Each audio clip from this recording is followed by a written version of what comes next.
issue, call the hearing clinic, 810-225-2205. Dr. Amy Arnold can get you squared away with a hearing inspection.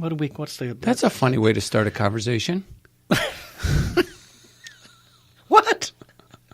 Oh, I didn't hear anything you said before, though. Yeah. The hearing clinic, 810-225-2205. Whether it's hearing aids, whether something else is going on, get your hearing checked. You'll see it. Some people start to zone out, and they don't enjoy life as much if you can't hear. So I had my hearing checked yesterday at work, actually, so I didn't really go to yes. And you sit in the van, and I found out something yesterday nobody had ever told me before. The sooner you click the button, the sooner the next set of tones comes. Yeah. It was hard to hear over the voices in my head too, but that's. They were mostly giving me the right answers, so I'm going to leave that one right there. All right, well, let's welcome Congressman from the 7th District of Michigan, Tim Walberg. Hi, Tim. How are you doing? Good afternoon. Good to be with you. You're giving me a little bit of rest from my wife's honey-do list of yard work. So. There you go. So, the alternative. So we'll save you from that and allow you to kind of expound on things going on in Washington. We always appreciate these monthly updates from you. I don't know how to break this to him, but they're all going to be there when he gets off the air. Yeah, you don't get away from the honey-do list. It's getting down to the end after grading the driveway and picking up all of the down limbs and branches in the yards and dumping 2 trailer loads of those on the burner pile and a number of other things. Now it's getting to the point where she can't abuse me anymore because I'm not able to do anymore.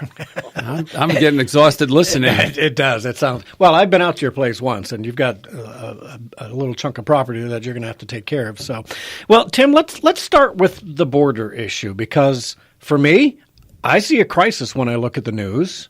I know you probably do too, right? Yeah, and finally some of the news outlets are seeing a crisis as well, especially when they've seen the numbers of individuals now coming across, especially kids, sick, diseased, have been raped, malnourished, etc., coming across and needing hospitalization immediately as they come, and that's taking away the Border Patrol agents from doing the jobs that they really are sent there to do. And then I talked with a family member yesterday morning at a town hall down in Monroe County, and she said that her son in National Guard, or not the National Guard, but the Border Patrol here in Michigan, Customs and Border Patrol, is being told that he probably is going to be heading down to the southern border to add to the troops down there simply because they just don't have the personnel to do the job. So I think people are starting to realize there is a problem down there. And while the Socialist Democrats, the leaderships, and that's not necessarily Nancy Pelosi, in Congress aren't admitting it yet it's happening. And well, now that the collusion conspiracy isn't in the news so much, the news is looking for something. I think the major outlets are starting to see this, and I'm just wondering how they're going to pin it on Trump. There's a crisis, and Trump did it. Well, they're going to pin it on Trump by saying 2 things. One, he's made so much noise about closing the border, the people decided if they're going to get up here, the American dream, they've got to come. And they can't take a chance that he'll have the border closed. And now that the courts have stood in his way, and Congress, Democrats for a while stood in his way until he did the emergency order, and ultimately couldn't get it overridden in Congress. And so it's moving forward right now. I think that's the reason they're going to say, because they're so fearful of this angry man up in the White House in Washington that won't let them have their opportunity at the American dream, and so they're coming forward. And we know that that's not necessarily the case. A good number of those people aren't coming for the American dream. They're coming to abuse the American dream, smuggle drugs, join gangs up here, and then some terrorist involvement as well. So, right. So that's what they meant by manufactured crisis, that Trump manufactured it. Yeah. Well, Tim, I want you to hear this because this came from MSNBC, of all places. And, Derek, do you have that track of Jay Johnson, who was Obama's Department of Homeland Security Secretary? And he's the guy who's finally saying, yeah, it's a crisis. Go ahead and play it. I want you to hear this, Tim. Why this Well, executive authority tweet. I know this. 100,000 migrants in a month is a crisis. It's a crisis in Central America. It's a crisis for our border security personnel to try to deal with that. And it's a crisis for the communities along the border that have to somehow absorb this population. This is the equivalent of the city of Albany, New York, all of a sudden showing up on your southern border. Now, the question becomes what to do about it. So, Tim, that's Jay Johnson, for crying out loud. Yeah. And if you had Clapper finally come on board as well, then you'd have a conspiracy from old-line Democrats for some reason. Mm-hmm. You wonder what they're up to. Yeah, so at this point, Tim, what are the Democrats? Are they going to keep waiting until there's a violence at the border? You know, are we going to wait until we have a border agent or a National Guardsman get killed or hurt severely? Right? Again. When there's if this latest caravan of 20,000 hits the border, how do you stop 20,000 people from crossing the border? And when you have 100,000 coming in a month, we're talking about another Jackson, another Monroe, city of Monroe, starting up all of a sudden with no ability to care for them. No, I don't think it's going to change Democrats' minds until the American public start pushing back so strongly that they think politically they could be hurting.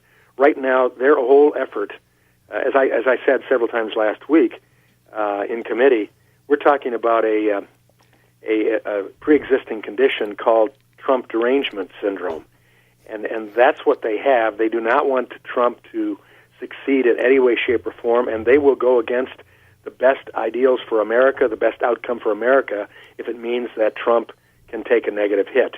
If he doesn't take a negative hit, and all of a sudden the American people say, wait a second, this is a crisis, 100,000 people in 1 month, 20,000 people at a time trying to cross the border, more of our own people being sent from the northern borders, Customs and Border agents, down to the southern border, and leaving our northern border more porous for drug smuggling, etc., then I think the Democrats may back down and say, well, it may indeed have finally gotten to a problem situation, and so we'll help the president for this one. But until that's the case, I think they're going to stand totally opposed to helping the president, giving him a win in the eyes of the American people. Yeah.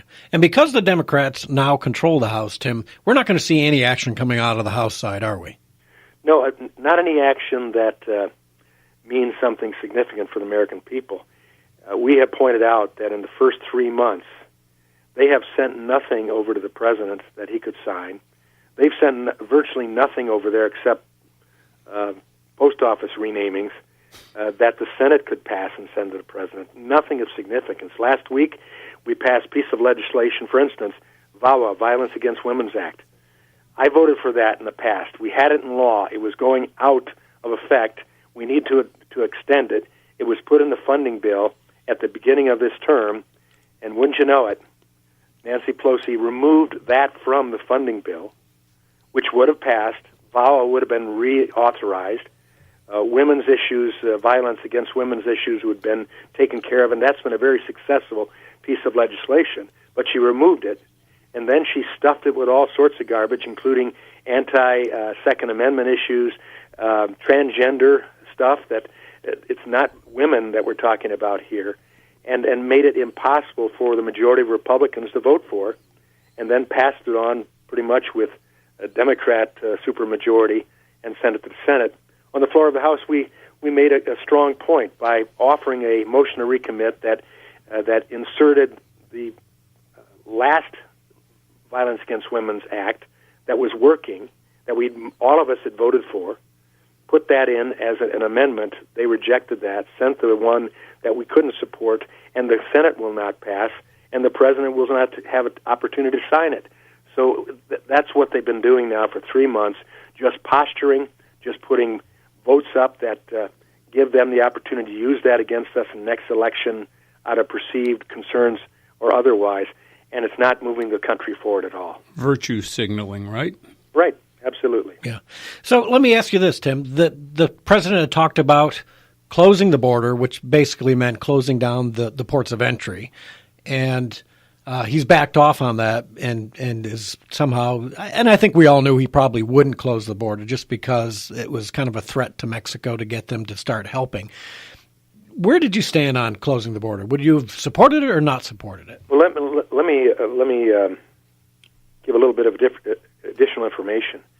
I believed that the president was reasonably set to close the border if he had to.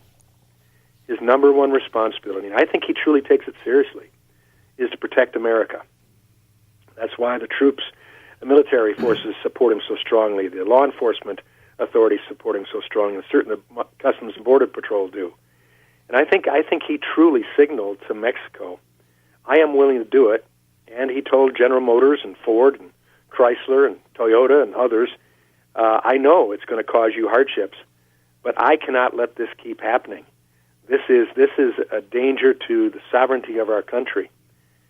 Well, I think they believed him so much, they being the Mexican authorities, that on Tuesday night, when the president spoke to us at the a major Republican dinner that we had, he pointed out that Mexico had called him, leadership had called him and said, listen, we do not want the border to be closed. It would be a traumatic experience for our economy and yours too, but our economy. So we will do our best effort to assist in keeping these caravans from coming to your border, doing what's necessary to stop the incursion into your country if you'll keep the border open. And I believe that's what did happen. And so it is open.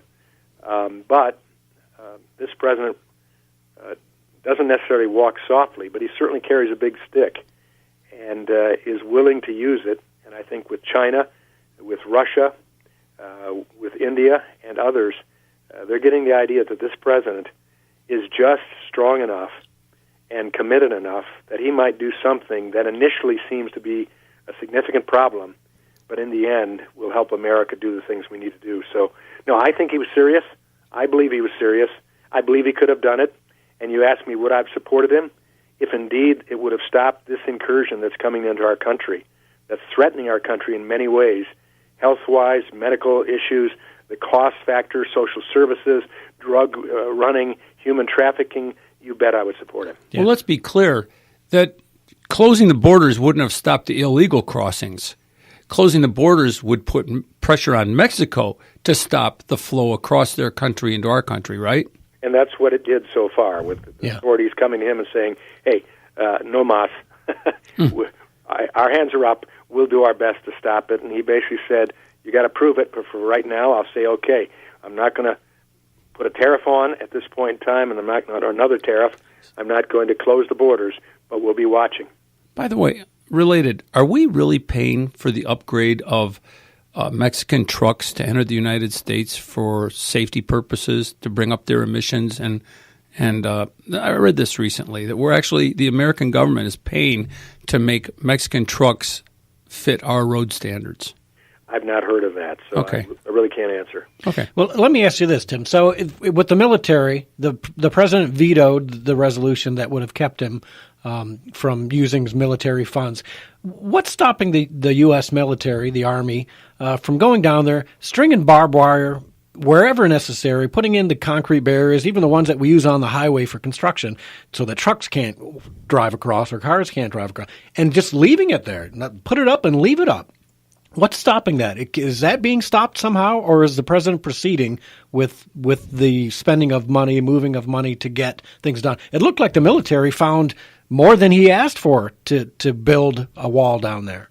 No, they're capable of doing that, and as long as they do it meeting the requirements of the law that says it's only for national security interests, and it's not just for a border control, but national security. It's a fine line there. There is. They're capable of doing it. But I think the president right now is using the funds, $1.7 billion, to continue the construction. He has very clearly said, I'll get more built and better quality built in a quicker time frame than any of the presidents prior to me. And I believe that will happen simply because he's a builder. He knows what to do. He knows what contracts are, and he can give expectations and expect outcomes. And he's not going to pay for it immediately. he's going to give a down payment, but nothing is completed till it's completed. Now, Tim, we know that the wall can't be built exactly